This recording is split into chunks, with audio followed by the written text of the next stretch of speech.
Now on to today's speakers. Scott Milner and Jim Walsh are both partners at Morgan Lewis. Scott is a partner in the eData practice and counsels clients on a wide range of discovery topics, from records management and information governance through counseling clients on discovery plans. Jim is a partner in the labor and employment practice and has litigated claims for misappropriation of trade secrets and violation of the Federal Computer Fraud and Abuse Act. He also counsels employers on social media issues. Dan Nucidas is an account executive with FiberLink, and he'll be helping to answer your questions as well. I'll now turn it over to Scott to begin the webinar. Thank you very much, and good morning and good afternoon for those that are in different time zones. We're very excited about the opportunity to present on one of the, I think, new and exciting topics, bring your own device, that Jim and I are facing in our practices. So what I'd like to first start out with, just to understand who's in the audience right now. I see we're over 200 people now. If we can open the polling question, we're just trying to get a sense of what is your role within your organization. So we'll post this for a couple. We'll post for a couple seconds, try to get people to respond, and then we'll get started with some of the rest of the program.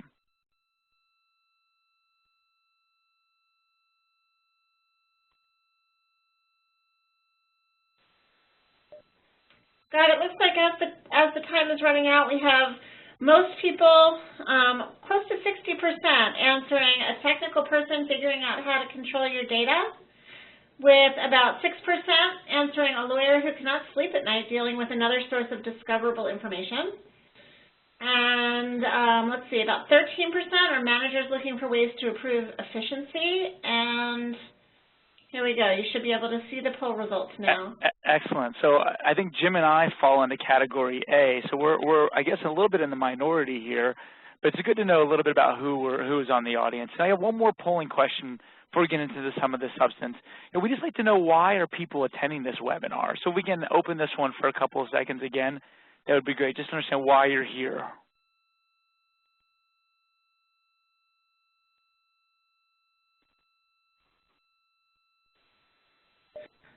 Scott, it looks like more than half of our attendees say they have an informal program, but they're looking for additional information on setting up a formal program. And it's about evenly split between those who aren't quite sure what BYOD is or how to set up a program, and people who have a BYOD program and want to benchmark it with others' best practices. And I'll be posting the results in just a few seconds. Excellent, thank you. And those statistics actually mirror what we're seeing and we're reading in other surveys, so that's good to know what we have the audience that's kind of mirroring what we're seeing. So let me talk a little bit about the agenda, and I apologize for my voice, I'm just getting it back. What we want to do is, for those that don't know what bring your own device is, we're going to just kind of level set what the definition is from different perspectives. Then Jim and I are going to talk a little bit about the legal benefits and risks associated with bring your own device. Some key considerations and rollout implementation, and obviously Dan will jump in with us. For those that aren't aware, what are the privacy concerns? We want to outline those for you. And then from my perspective, what's near and dear to my heart, what is it different for you in your e-discovery obligations with respect to bring your own device now? And at the end of the presentation, we have a number of wrap-up best practices slides, and we'll also work on trying to get to those and or making them available to you after the fact. So here's a nice little slide, and I joke here, and I tell people all the time that if I ever become CEO of a corporation, Etch-a-Sketches will be the only technology that I'll implement in my company, although I may get yelled at. It'll be one of the things that is important, because you look here and they're saying, what is bring your own device? Well, to us and to what we hear from corporations, it's really an alternative strategy that allows employees to use personally selected and purchased client devices to execute enterprise applications and access data. So it's a way for people to use their personal information to access the company data.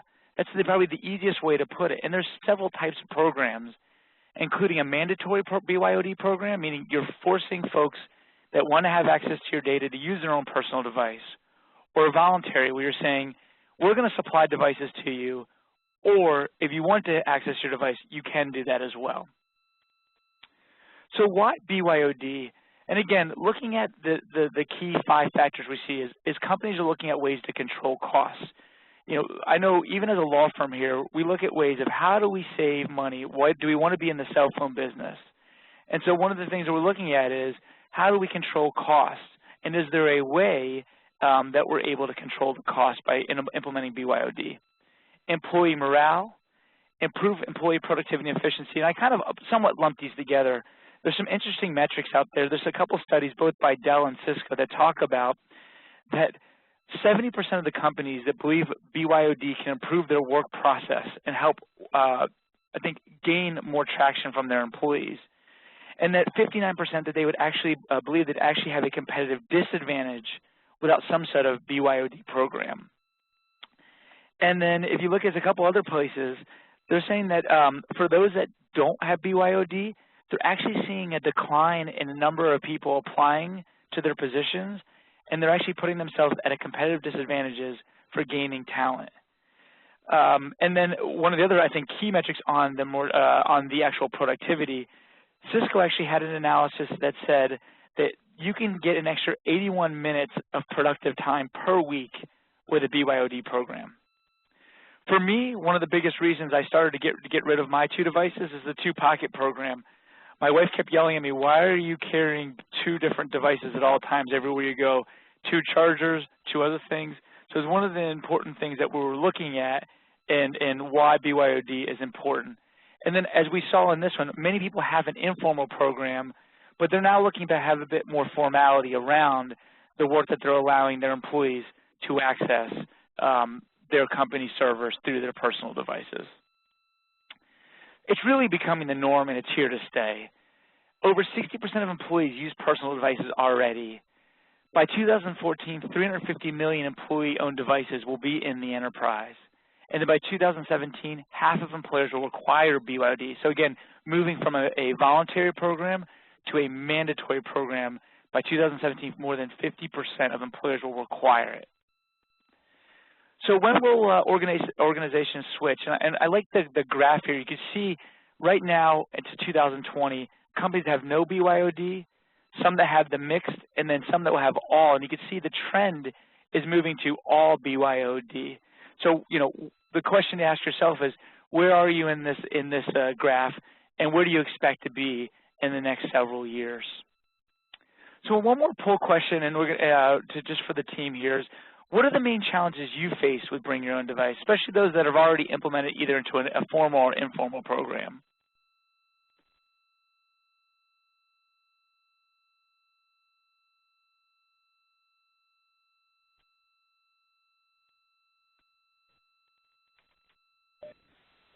The results are coming in, Scott, and it looks like there's quite an even split, so I'm not going to even try to read it out to you.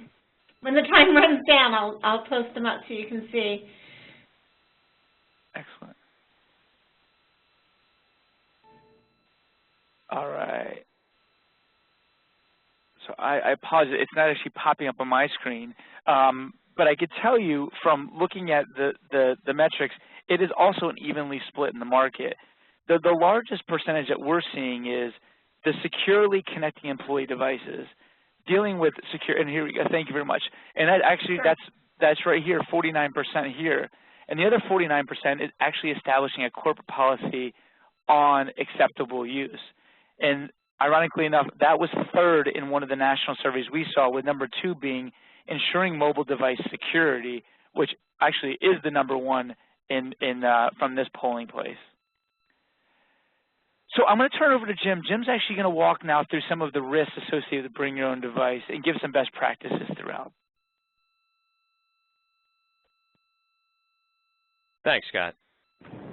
One of the things that employers have found as they rolled out Bring Your Own Device policies is the need to ensure that the personal devices of their employees have appropriate security on them. 1 in 3 individuals does not password protect their smartphone.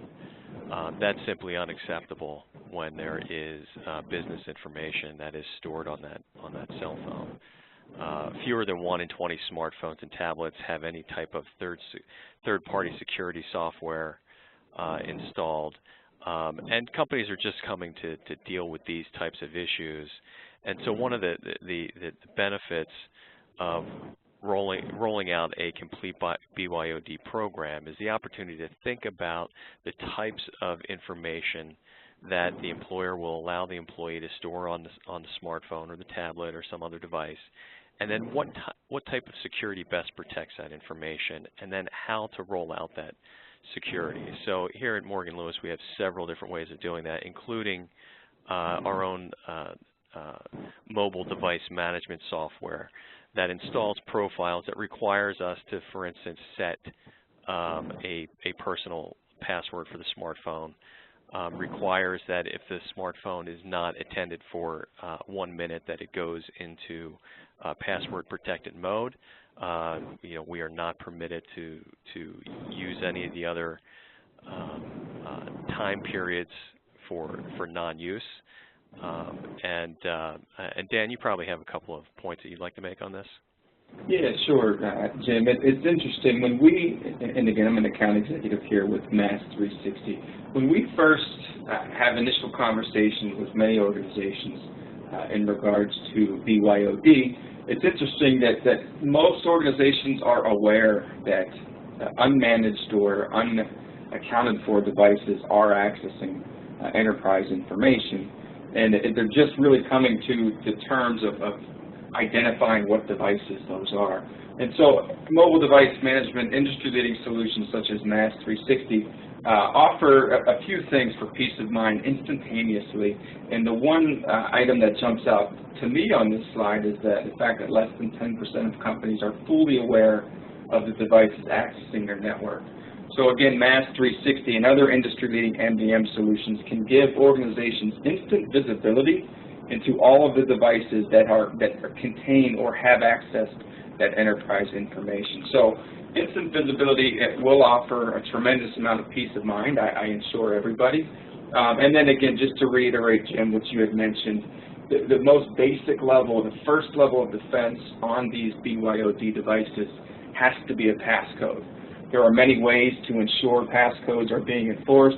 Obviously, MDM can ensure passcodes on the devices themselves. But we just thought we'd like to share some of those realizations and statistics with the crowd. Thanks, Dan. And following up on that, the FCC released some information from the results of a survey that indicate that an individual loses a cell phone once every 3.5 seconds. So obviously that creates security risk and data privacy risk with respect to any information that is shared from a business to an employee's smartphone or device. But employees increasingly view the ability to use their own device, a tablet, a smartphone, as a right and not a privilege. And interestingly, in a survey, employees will admit they will go around their employer's rules and policies to access corporate information and to use the corporate network. This in turn is a reason why IT costs are increasing. The fact that these types of access issues have to be tracked and monitored. And in some situations, and we'll discuss this a little bit more in some of the next slides, wiping a device and how that happens, when it will happen, and most important, obtaining in advance the consent of employees to actually wipe their device if need be. Dan, did you have a comment you want to make? Yeah, sure. I just, again, would like to comment on the higher IT costs bullet point here on the slide. I think we've already covered the statistics where a BYOD program as a whole can save organization thousands of dollars in regards to cost of wireless plans and devices themselves. Naturally, to effectively implement a BYOD solution, it's highly recommended and not quite mandatory yet, but it's close that you implement an MDM solution, especially an industry-leading MDM solution such as Mass 360. Naturally, there's a cost associated with MDM. However, in talking to our customers and even our potential customers, we see that it's not just the actual savings from offloading those corporate plans.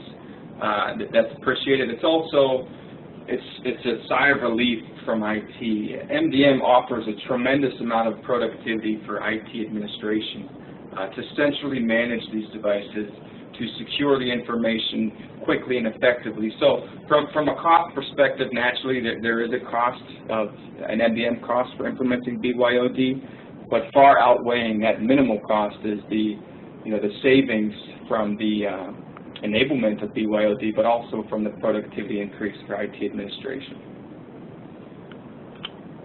Thanks, Dan. Further risks include state law security obligations for protecting personal information like Social Security numbers, driver's license numbers, and most individually owned devices do not have as robust malware and virus protection as devices provided by employers. One of the things that we're seeing more in the press and in cases and when we're giving advice to clients is the use of the cloud and problems that arise when employees, many of them, automatically sync their devices to Dropbox or a similar service or product so that when they are at home, they sync. Information is pulled over. That may be business information, it may be personal information, and it's stored out in the cloud. And when that employee leaves the company, employers are then learning, there is all this information that's been stored in the cloud, not under the employer's control, and possibly without the right of the employer to gain access to that information. These are all things that should be taken into consideration when designing a BYOD program. And Jim, just to add a bit of color here, it's interesting. I'm actually looking at the questions that are popping up, and there's a question asking, how do we determine when you need an MDM over the 40 policies available in Exchange ActiveSync? And really, to talk to or to answer that question, I'd like to mention a few things that again, Mass 360 and other leading MDM solutions can really help you address non-employee access to mobile devices, for example, as well as the cloud challenges. And these are issues that ActiveSync can't natively help you address. So just to elaborate, a part of our solution here at Mass 360 is the option to create dual personas on devices, or create a container, for lack of a better term. And that's where we're securing just that enterprise information. And so to address non-employee access, rather than enforcing a passcode on the device itself, we can just put a passcode around that dual persona or that container on the device itself. So we're protecting that enterprise information, the corporate data that needs to be protected, while leaving the device itself untouched. So to address non-employee access. Again, ActiveSync can't do that natively. Also cloud. You think of all of the personal applications that users download on their devices, the Dropbox, the Box.com. It's very easy and very simple for an employee to unintentionally offload sensitive data into a Dropbox account. And again, that's where mobile device management can help address a lot of these security challenges for IT organizations. We have multiple methods. We could also restrict our containers' ability to share that data with these third-party applications, or we can actually whitelist and blacklist specific applications which restrict the permission to use these applications on devices themselves. So a number of different approaches to managing these risks here on this slide, all of which MDM can afford organizations, while the native ActiveSync settings cannot. Okay, thanks, Dan. Two major points with respect to the next slide on privacy considerations. First, be sure to obtain in advance a very clear and express consent from employees who will be enrolled in a BYOD program that they are waiving and understand and acknowledge that the employer may access their personal device, may need to wipe business information from the device, which potentially may cause wiping of some personal information as well. Number two, keep that consent in a safe place. If an issue comes up that needs to be addressed with respect to an employer's actions on an employee-owned device, you will want to be able to prove that you had the right to access the device and to make the changes that may be in question.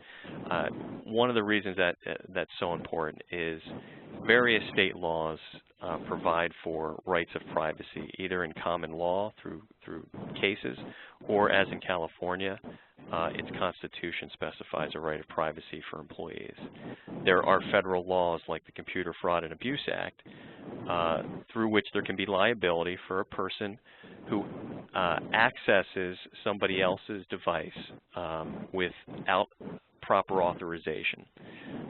There are significant penalties that can be imposed for such unauthorized access. Another federal law that's often referenced is the Stored Communications Act, which prohibits unauthorized access to email and other files that are stored remotely.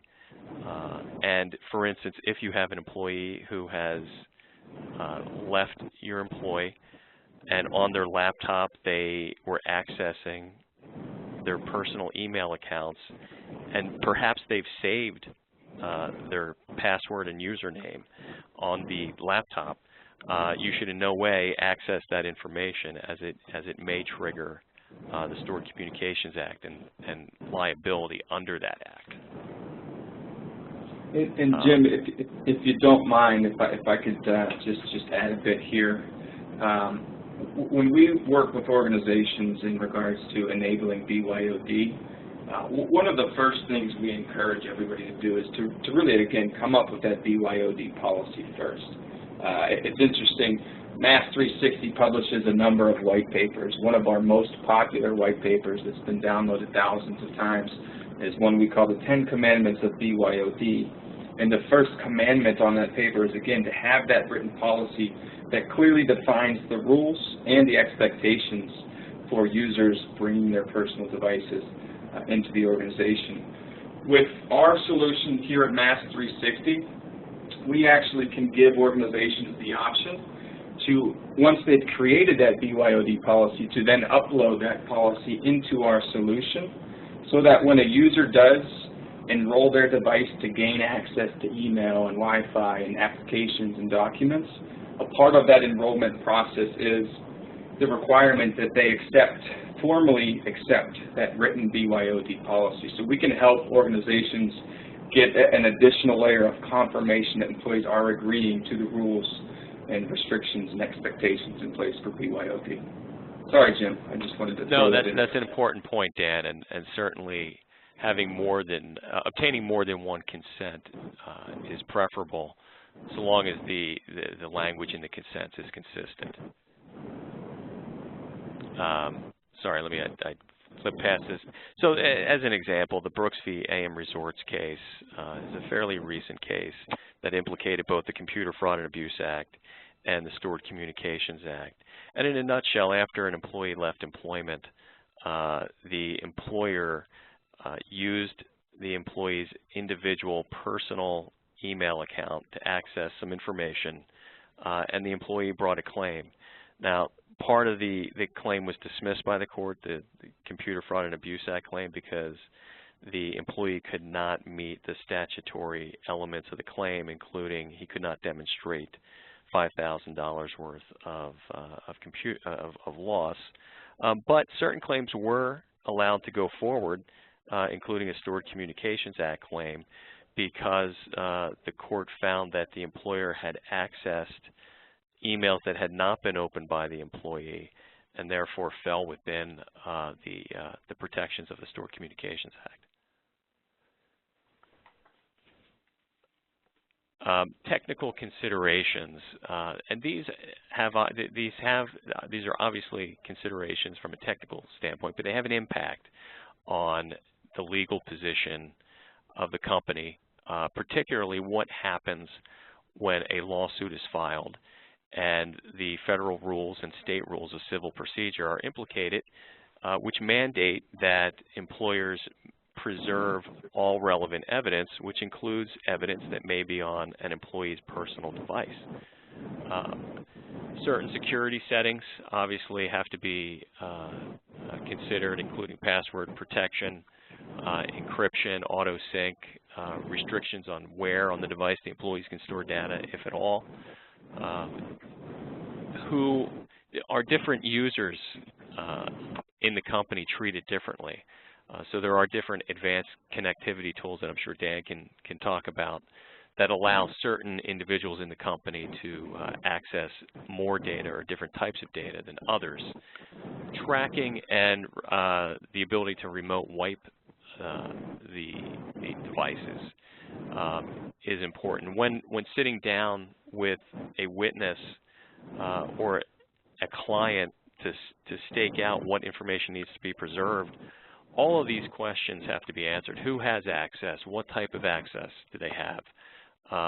And the individuals themselves may not even know the full extent of the access that they have or the data that's on their devices. You may need to work, for those of us who are attorneys online, with the IT departments of clients to determine exactly what the extent of data storage is, and then, of course, whether that data is stored, the business data is stored with personal data, raises all of the issues that we've discussed previously concerning employees' right to privacy and authorized access to such data.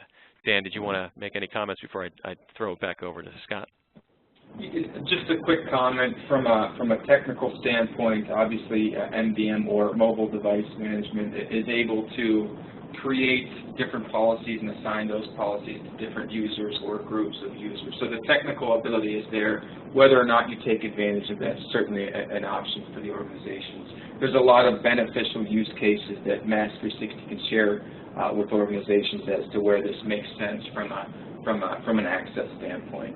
The tracking and the remote wipe, just a quick mention that our solution has the ability to restrict IT or an organization's access to what we consider personal information when it makes sense. So the two pieces of data that we can restrict access to for IT is physical location being one. So if that's ever a challenge or a concern from a BYOD standpoint, we can essentially remove our ability to see that physical location. And the other one would be application inventory. So again, just quickly wanted to mention we do have privacy controls that are available in our MDM solution as well. Thanks, Dan. I'm going to turn it back over to Scott. So for those litigators out there or any of the e-discovery folks on the phone, this is probably not an unfamiliar chart. This is called the Electronic Discovery Reference Model, or EDRM. This really serves as a life cycle of a document for purposes of really information management, meaning pre-litigation record retention through presentation potentially at trial. BYOD has a primary or larger role within the first kind of left side of the quadrant, and information management is one of them.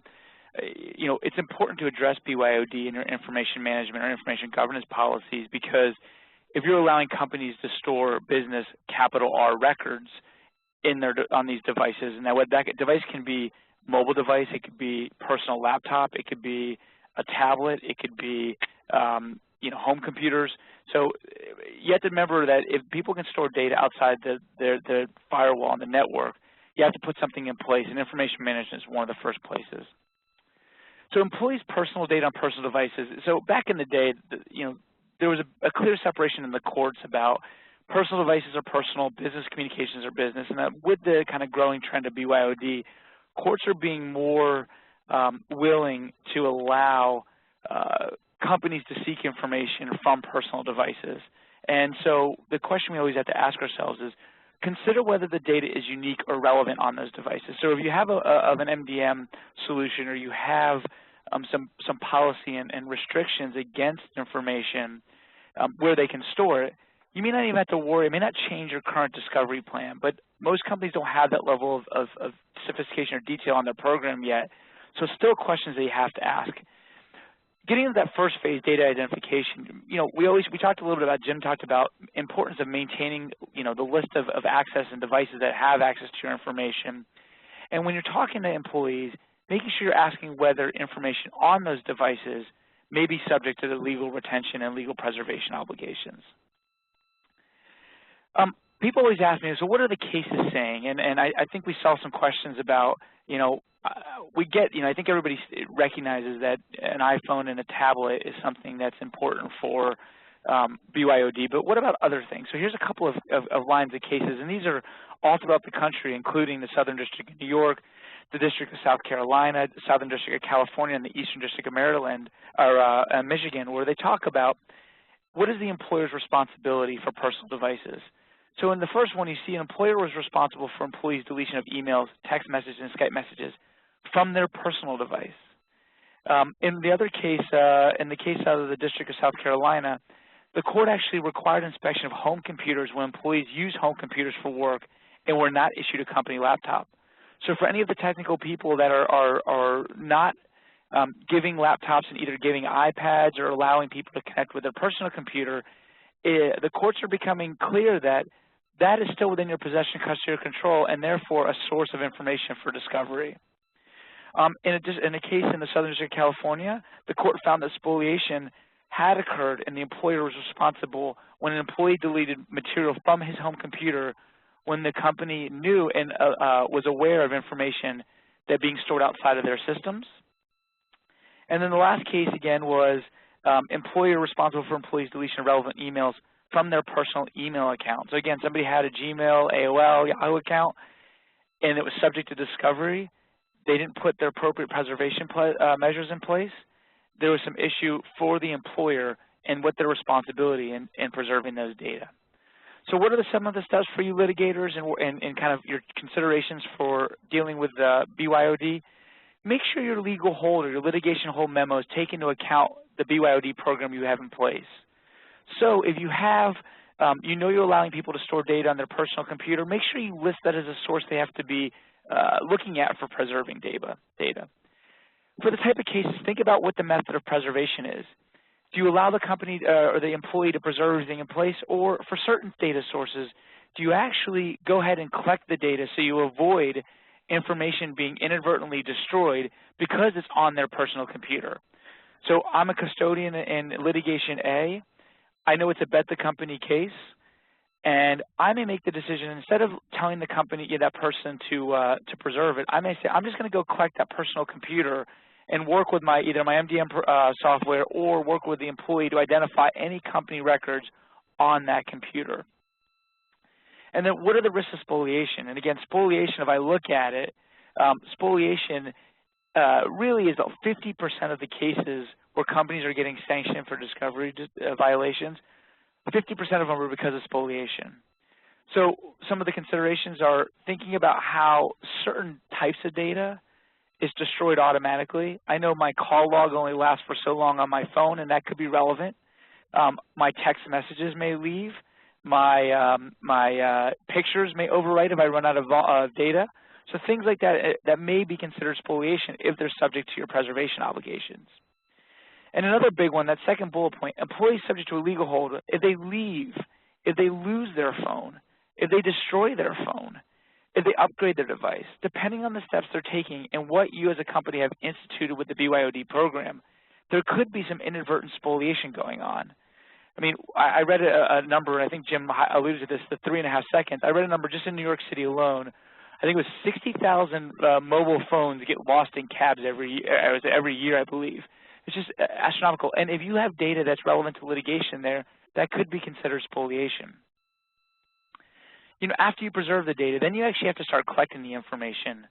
Well, when you're implementing these, you have to think about what additional software in-house do I have to collect the information. What about, people have remote workforces all the time. How do I handle that? How do I handle data that's outside the U.S.? For those litigators that are aware, I mean, most countries outside the U.S. have sort of data privacy issues where, unlike the U.S., employees outside of the U.S. have a bit more expectation of privacy on their data. So how do you deal with issues in collecting data that's outside the U.S.? If you have a compliance review, you have somebody that you're worried about doing something wrong and it's regulated, how do you collect their data without them knowing? And how do you make sure you're preserving metadata? And for those non-litigators, metadata is information about the document or information about the record. So if you're doing certain things and you have your system set in place, how are you confirming that you're collecting the information? How do you get access to the devices? These are some of the challenges we see. You have a disgruntled employee that leaves. They have company information there. If you don't have a program set up correctly and you need to preserve that information for discovery, they leave the company or they wipe it. How do you have any control over it? These are challenges that we're seeing companies have all the time. And then we've talked a little bit already about the segregation of personal versus company data. And without an appropriate program and really the right technology solution, there's the potential that when you're collecting information, especially from people outside the U.S., you may be collecting protected information that is problematic versus just your company documents. So now turning it back to Jim, talk a little bit more about, again, the employment considerations from the legal perspective. So Jim, let me turn it back over to you. Thanks, Scott. I appreciate it.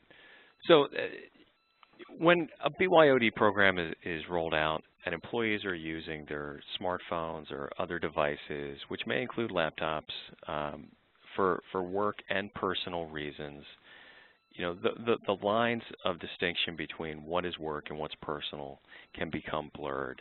And this, you know, for years there have been issues outside of the workplace, so outside of the office, in which employees get into disputes with other employees.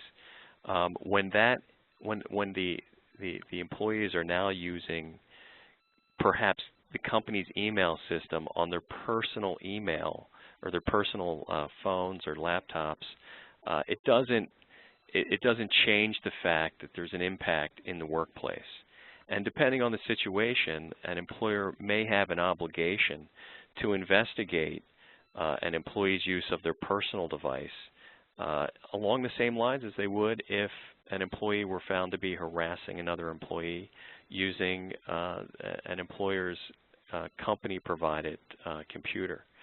You know, another area of concern is the use of social media sites through personal devices. Certainly if an employee is posting on social media sites about items that relate to the company's line of business, the company should be sure to direct employees through a distributed policy that they should not attribute any of their own opinions to the company. But those are things that are typically addressed in a social media or internet usage policy. And they overlap, though, with bring your own device issues.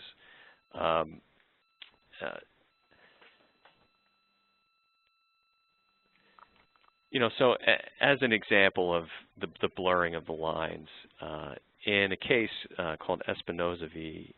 County of Orange, a plaintiff was born with a deformed right hand, and his coworkers created blogs outside of work on which, though, they commented about work-related items.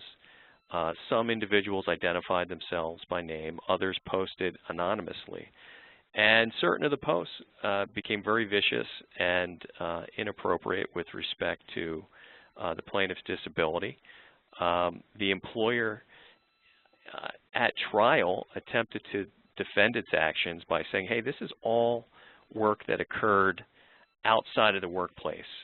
And the court rejected that argument on two grounds. One, it found that some of the posts were made while individuals were actually at work at their own computers. But two, it found that even outside of work, there were fact issues with respect to how much of the content was posted outside of the workplace.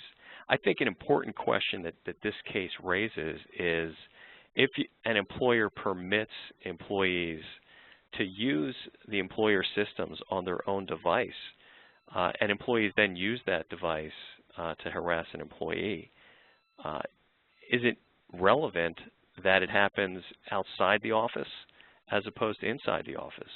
And I can tell you that I believe many plaintiffs' attorneys would make an argument that the employer has essentially permitted employees to have access to a tool through which the harassment occurred.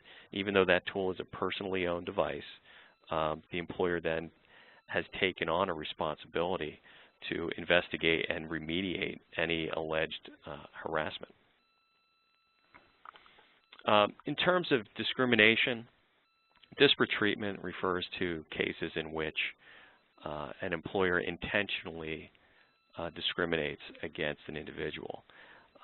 So with respect to hiring decisions or promotion decisions, if an employer accesses information on an employee's personally owned device, it is liable to contain information about the individual, such as their marital status, whether they have kids, whether they have a disability, and these are characteristics that an employer cannot take into account when making employment decisions. So there's a risk that the individuals who access personally owned devices will have information that they cannot then act upon. And it's important in the BYOD program and its policies to instruct employees who have such access and to train them that they need to keep such information personal and private, and they need to divorce themselves from making employment decisions that are based on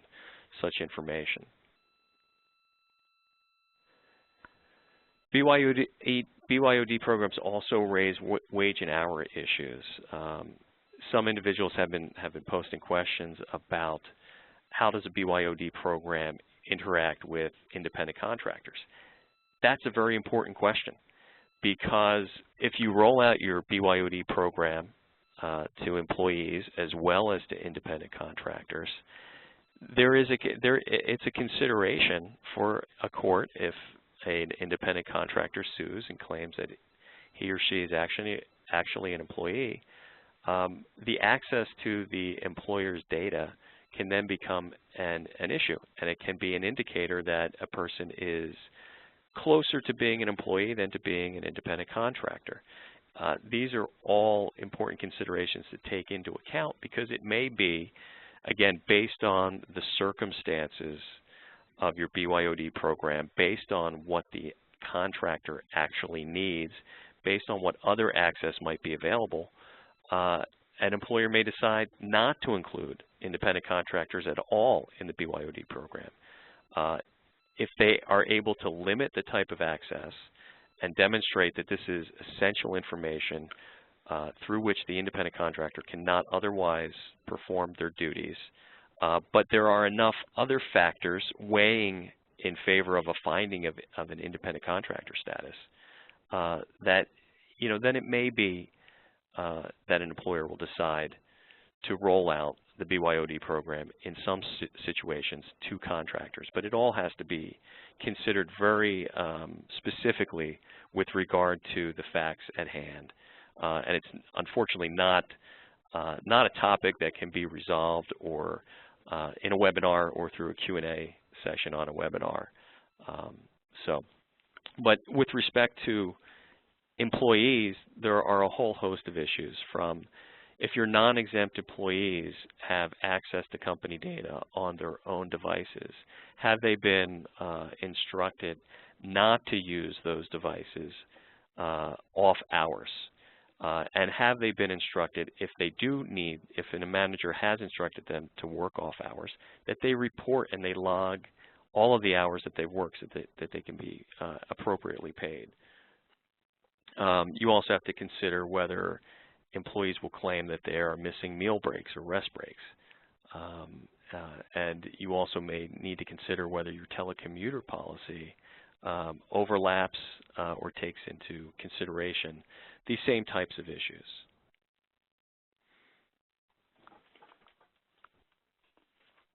There are certain states that require that employers reimburse employees for out-of-pocket expenses that are incurred as a consequence of performing their job duties. California is one. And so if you are rolling out a BYOD program in California, you need to consider whether or not you are required to reimburse employees for certain costs that they incur for participating in the BYOD program. There may also be tax consequences for those reimbursements that should be considered. Dan, did you have any points that you wanted to make on these slides? I'm sorry, Jim. I was actually responding to some questions here. No problem. I'm going to turn it back over to Scott. I just was checking Dan to see if you wanted to add anything into the discussion. I certainly appreciate it. Well, Scott? Thank you. And I'm gonna skip the best practice, try to answer some questions, and then we have some time at the end. We can, as I say, one more time with feeling. It's a bit of a summary, but there's a couple good questions on the board. I'm just getting to those now. The first question I thought was interesting was, can spoliation occur if users are allowed access from a personal device via a VPN connection? I mean, spoliation can occur at any time. People can unilaterally delete things. When I talk about spoliation from a litigation perspective, I'm talking about protecting and thinking about ways to protect against whether it be routine spoliation, meaning or routine deletion, not spoliation, obviously, routine deletion of information that is happening. So to the extent of a document is happening right now, and all the data is still stored on your company server, and the connection is only through VPN, then you're really not going to run into the information. The information that's problematic or spoliation that's problematic is if the only unique relevant data source is on a personal device that you're not putting into your preservation plan. So hopefully that answers the question on whether use of VPN can help, I guess, eliminate or reduce the likelihood of spoliation. And again, just to reiterate, the importance is making sure that the data that is on the personal device is either not relevant to the obligation to be preserved, or it's duplicative to what is available on the company network. And therefore, if somebody were to delete it, or you had to wipe it because somebody lost their phone or they broke their hard drive crashed at their personal computer, that you're protected from that perspective. Another question, I think, similar lines, many organizations utilize Citrix to allow smart devices to access enterprise data, including email, when not allowing any data to be saved on the smart devices. Is this a smart strategy? And what are the deficiencies in utilizing such a strategy? From a benchmarking perspective, and obviously Dan can weigh in if he wants to from another perspective, from what I'm hearing companies doing, a lot of companies are using this as a short-term solution as a way to, again, restrict what people are saving on their devices, because in reality, it's not just a litigation reason that you're doing it. You're doing it because you may be regulated. As Jim mentioned, some states actually have real penalties if you have PII or HIPAA-related information that's not encrypted, it's on a device. It's your company assets. One of the biggest upticks in litigation that I've been dealing with is employee A leaves the company. Employee A had their personal devices syncing to Dropbox. Their personal device had customer lists, some trade secret information. They sync it up to Dropbox. They give that personal device to the IT. The IT scrubs the device, says, all right, you're good to go. They go to their home computer. They turn their home computer on. They sync with their Dropbox account. Dropbox now pulls all of that company's data to their personal computer.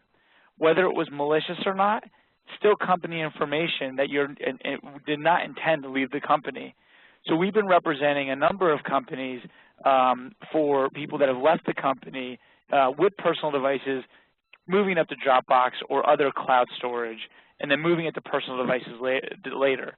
So in some ways, putting more control around it with either an MDM or with using things like VPN and Citrix, restricting where data can leave the company, will help avoid some of those problems.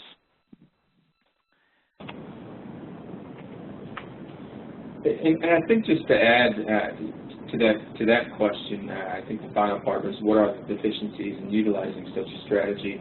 It's important to keep in mind that BYOD is designed to increase productivity, and one thing that I've learned here since I've joined the Mass 360 team is that users really want a simple way to access enterprise information. They want it to be simple and fast. So I guess what I'm trying to say is the only potential deficiency would be that it's more steps for the user to go through, or hoops to jump through for them to be able to access that enterprise information. What MDM allows, what Mass 360 allows, is the assurance that this data is going to be protected. You containerize it to ensure that it's not being shared with outside applications, but at the same time, the MDM is a one-step setup process. It doesn't require additional hoops to jump through a lot of times. So just from I guess more of a technical perspective, that could be considered a deficiency, but I guess that's ultimately up for organizations and users to decide. So just wanted to add my 2 cents in there as well. Thanks, Dan. And I see another question. And I apologize. I probably put too much of my legal hat on. There was a question: what is the actual definition of spoliation? And if you look at the Black Law Dictionary and some, it's basically the deletion of information that you're required to preserve from a litigation perspective. So I tried to just Google if I can come up with it, but it's an erasure or alteration of information that is required to be preserved and produced that's within your possession, custody, or control. So the whole concept of spoliation is when you get a lawsuit and you have notice of litigation, you're obligated as a company or as an individual to preserve or retain the information that is potentially responsive to any discovery demand. And a lot of that is email, a lot of that is text messages, a lot of that is social media information now. And so you're obligated to retain that. And if somebody actively deletes that information before they produce that information, that's considered spoliation, or could be considered spoliation, I should say. Carly, have we answered, all right, I think there's some more questions coming in.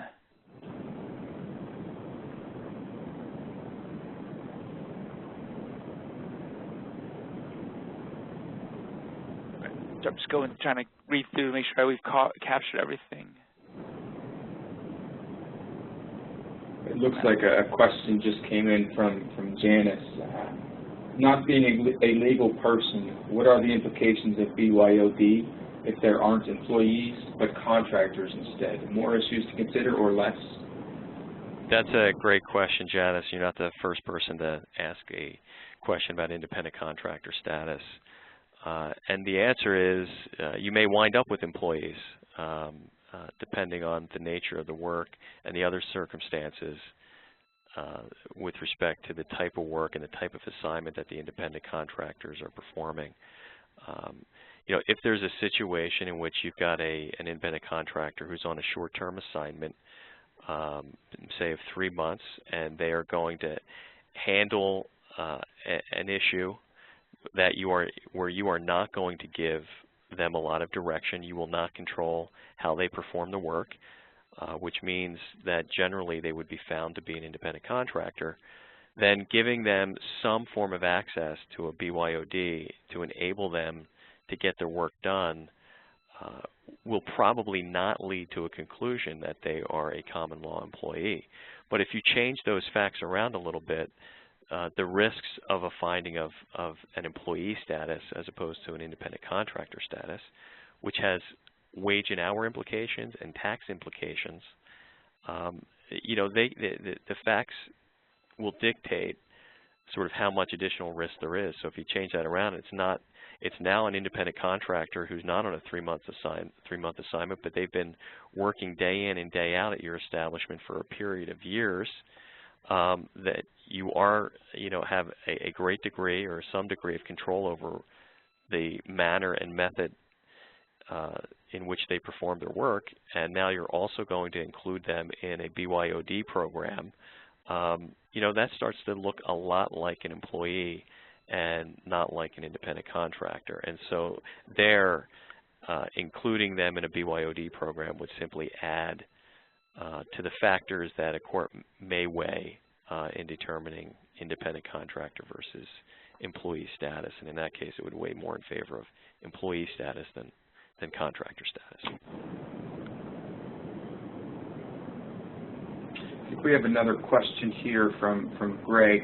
Is there an overall strategy or workflow/template to help establish a solid strategy? I believe what Greg is asking is to help establish a solid BYOD policy. I hope I'm understanding that question correctly. And what I'll say is, Scott, if you could actually forward the slide to our contact information page. I just want to make sure that everybody has that info. We here at Mass 360, we deal with BYOD all day, every day.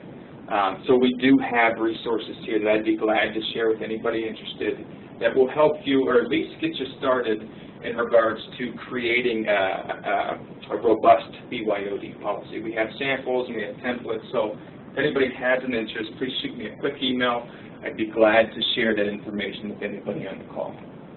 And from the and Dan, from the legal perspective, I think Jim and I spent a part of our practice, especially over the last 6 months to a year, working with companies on building a BYOD program, starting with policy, and then working with their respective IT teams to implement either an NDM or just other technical solutions to assist with that. So we also are happy to help in any way and looking at what some of the legal issues are.